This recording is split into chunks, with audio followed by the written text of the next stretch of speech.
சாய்பாபா சரணாலயம் YouTube channel நேயர்கள் அனைவருக்கும் சாயப்பாவின் அன்பு ஆசீர்வாதங்கள் மற்றும் எனது அன்பு வணக்கங்கள். இன்று சாயப்பா நமக்கு என்ன செய்தி கூறப்போகிறார் என்பதை பார்ப்போமா? அன்பு குழந்தையே, நீ நீயாக இரு, யாரையும் சார்ந்து இருக்காதே. உனது வாழ்க்கையை நிர்ணயம் செய்தவன் நான். முதலில் நீ அனுபவித்து வந்த வாழ்க்கையும் சரி, இப்போது நீ அனுபவிக்கும் வாழ்க்கையும் சரி, இரண்டுக்கும் உள்ள வித்தியாசத்தை முதலில் உணர்ந்து கொள்ள முயற்சி செய். இப்போது அனுபவித்து வரும் அத்தனையும் நான் உனக்கு அளித்த ஆசீர்வாதம். எப்போதும் கவலை வேண்டாம்.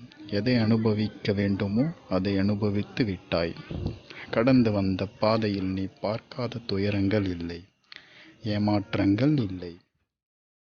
நீ விரும்பிய வாழ்க்கையையும் என்னால் மட்டுமே திரும்ப வழங்க முடியும். நீ வருத்தப்பட்டது போதும். உன்னை பார்த்து விலகியவர் தேடி வரும் நேரம் வரும். உன்னை தூற்றி பேசியவர்களை நான் தவறை உணர்ந்து தேடி வரும் நேரம் வரும். எதற்காகவும் எப்போதும் அஞ்சாதே. நான் உன் முன்னே அமர்ந்து கொண்டு இருக்கிறேன். நான் இருக்கும்போது எதற்காக கவலைப்படுகிறாய்? தேவையற்ற குழப்பங்கள் வேறு. இதனால் அதிக வருத்தத்துடன் இருக்கிறாய். நான் இருக்கிறேன். உன்னை தினமும் வழிநடத்தி செல்லும் நான் அனைவருக்கும் வழிக்கும் வண்ணம் உன் வாழ்க்கையை உன்னை உயர்த்த மாட்டேனா? நிச்சயமாக நடத்தி காட்டுவேன். பொறுத்திருந்து பார். அன்பாக பேசு, அரவணைத்து பேசு. கோபம் கொடியது.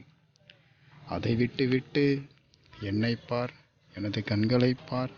என்னை சரணாகதி அடைந்தால் நான் உன்னை பாதுகாப்பேன். இதுவே சாயப்பா என்று நமக்கு சொல்லும் அற்புத செய்தி. ஓம் சாய்ராம்.